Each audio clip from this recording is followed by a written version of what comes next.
ဒီနေ့ကျွန်တော်တပည့်တယောက်ကစာပို့ဆရာကကျွန်တော်စက်ရုံပြန်ဆင်းနေပြီတဲ့ဒါတတူးတင်တန်းလဲတက်တယ်နော်တတူးဆိုင်လဲဖွင့်တယ်ရေရလဲကောင်းတယ်ဒါပေမဲ့တပြေးပြေးနဲ့လူမကြောက်ကျွန်တော်တို့မျိုးအမိပေါက်နေတဲ့လူတွေတောင်မှမထိုးရဘူး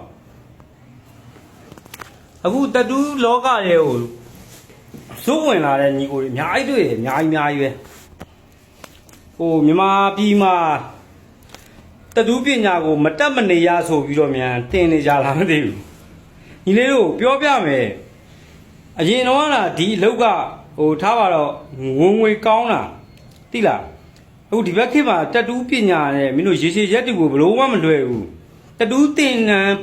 တက်ဖို့အတွက်မင်းတို့တွေတိတ်ုံဆဲချီကုန်တယ်ကွာ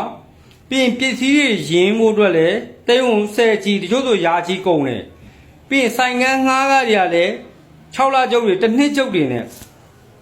မင်းတို့တွေတလားအဲ့ဒါကိုပြန်ရမယ်ထင်လားထားပါတော့မင်းတို့စိတ်ထဲမှာကြောတပြေးကိုငါဈေးလျှော့ရေးမယ်လက်တစ်ချောင်းလုံးဈေးလျှော့ရေးမယ်ဖန်စီပနပုံဈေးလျှော့ရေးမယ်အဲ့လိုမျိုးဆိုရင်မင်းတို့ကရေးရမယ်လို့ထင်နေရလားမရေးရအောင်မဟုတ်သသားချင်းဖွင့်ကြီးမှရေးရလိုက်မယ်မင်းတို့ဘယ်နှလရေးရမှာလဲ3လလား1နှစ်လား2နှစ်လားကိုတပည့်တွေဆိုအခု4နှစ်ကျော်5နှစ်မှဆိုင်ပိတ်ပြီးတော့နိုင်ငံခြားသွားလူနဲ့တခုပြောပြမယ်မှန်တရားFacebook မှာလားမ TikTok မှာလားတတူးတင်တန်းတွေပေါ်တာ Facebook ထဲကိုလည်းဝင်ကြည့်အောင်တတူးဆက်တွေရောင်းတဲ့လူနဲ့တတူးဆိုင်တစ်ဆိုင်လုံးရောင်းတဲ့လူနဲ့တတူးပစ္စည်းရောင်းတဲ့လူနဲ့ဆိုင်တွေပိတ်ပြီးရောင်းတဲ့လူနဲ့ဒါ TikTok မှာတင်တန်း Facebook မှာပစ္စည်းပြန်ရောင်းတဲ့အဖွဲ့ငါတို့ဆိုရင်ခုနောက်ပိုင်းဘာလို့လဲသိလား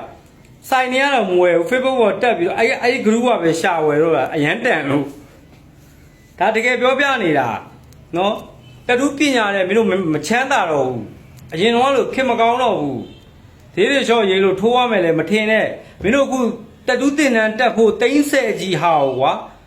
မင်းတို့နေရာမှာငါဆိုတခြားစီးပွားရေးလုပ်မှာဒါအရင်တော့ငါတို့ကလုတ်ခဲ့ပြီးလို့ဒီလောကကြီးတွေကထွက်မရတော့လို့သိလား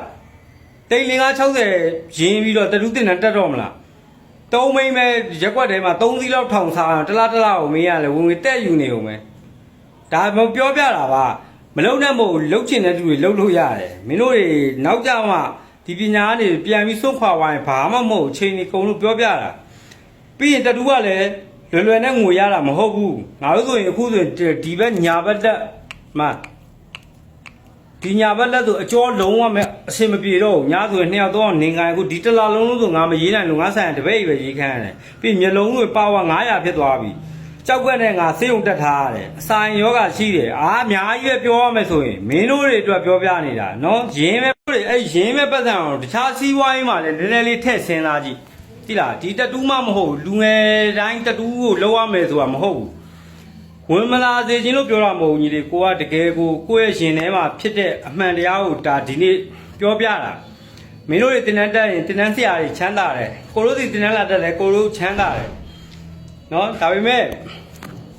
ကိုပြောရဆိုတာကိုယ့်ရဲ့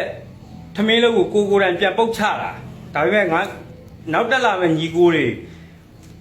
အဲ့လိုမျိုးဖြစ်မှာဆိုလို့နောက်ဆုံးကကိုပြောပြမယ်ကိုယ့်ရဲ့သမီးလေးတို့12နှစ်ပဲရှိတယ်10နှစ်ကလေးကိုတတူးရေးခိုင်းတာအခု12နှစ်ရှိသွားပြီဒါပေမဲ့သူ့မျက်လုံးပါဝါ200ကျော်လောက်ဖြစ်သွားတယ်အစင်မပြေလို့ကိုတတူးကိုလုံးဝမရေးခိုင်းတော့ဘူးအခုကျကျောင်းရဲ့ပြန်တက်နေတော့တတူးလာပြီဆိုရင်တော့မှကိုတပည့်နေပဲရေးခိုင်းတော့တာပြောချင်တာကငွေရတယ်ဆိုပြီးတော့လွယ်တယ်မထင်နဲ့ညီလေးငွေရတဲ့လောက်တိုင်းဘယ်အလုံးမှမလွယ်ဘူးနော်အဲဒါကြောင့်မလို့ကိုကြီးတွေကိုစေတနာနဲ့ပြောပြတာတတူးတင်တန်းထားပါတော့4-5သိန်းမို့လို့4-50သိန်းမို့လို့တက်လိုက်တာကိုနားလဲပေးလို့ရတယ်အဲ့လောက်လေးဆုံးရှုံးသွားတာပြန်ရှာလို့လွယ်တယ်အေးတဲုံဆဲချီရာချီရင်းပြီးကမှမင်းတို့တွေပညာတက်သွားပြီးအဲ့ပညာနဲ့ပြန်ရှာဖွေစားသားဖို့မလွယ်တော့ရင်ဘာလုပ်တော့မှာလဲအဲ့ဒီငွေနဲ့ရှားရင်းနှီးမြုပ်နှံမှုတွေလုပ်စေခြင်းနဲ့နောက်ဆုံးအကြံပေးချင်တာကတတူးတင်တန်းတက်ပြီးတတူးဆိုင်မှာတတူးထိုးတဲ့ဆရာမလုံးနဲ့တတူးပစ္စည်းရောင်းအဲ့ဆိုရင်တော့မင်းတို့ကြီးပွားနိုင်တယ်ချမ်းသာနိုင်တယ်မြန်မာနိုင်ငံမှာတတူးထိုးတဲ့လူတွေရိုက်တက်တော့မကုန်တော့ဘူးဒါပေမဲ့တတူးပစ္စည်းဆိုင်လက်ချိုးရည်လို့ရတယ်အဲ့တော့တတူးပစ္စည်းရောင်းငါတော့မှအဲ့ဒီစီပွားဘက်ကိုလဲနေရဒါပေမဲ့လမ်းကြောင်းတွေမကောင်းသေးလို့ပစ္စည်းကမရောက်သေးတာเนาะနောက်ပိုင်းကျရင်ကိုလင်းတတူးမထိုးတော့ဘူးတတူးပစ္စည်းရောင်းမယ်အားပေးခြင်းတဲ့လူတွေပြီးတော့တတူးပစ္စည်းစက္ကန့်နေလဲလာရောင်းလို့ရတယ်အကုန်ဝယ်တယ်เนาะ နောက်ပိုင်းကျရင်ဘာဖြစ်လာမလဲသိလားမင်းတို့ကြိုပြီးဟောလိုက်မယ်ဟိုရက်ွက်ထဲမှာတည်ရမှာဒန်ဝဲတယ်ကြီးဝဲတယ်လိုက်အော်တယ်လို့မျိုးတက်တူးတွေလိုက်ထိုးပါတယ်ကြော်ပြေကိုဘလောက်ပါလက်ချောင်းဘလောက်ပါဆိုရက်ွက်ထဲမှာလော်စပီကာနဲ့လှည့်ပြီးတော့လာတဲ့လူတွေရှိလာလိုက်မယ်ပြီးကားနဲ့လိုက်ထိုးတဲ့လူတွေဖြစ်လာလိုက်မယ်မင်းမျိုးကြည့်တာငါပြောတဲ့စကားကိုမင်းတို့တွေမှတ်တာနော်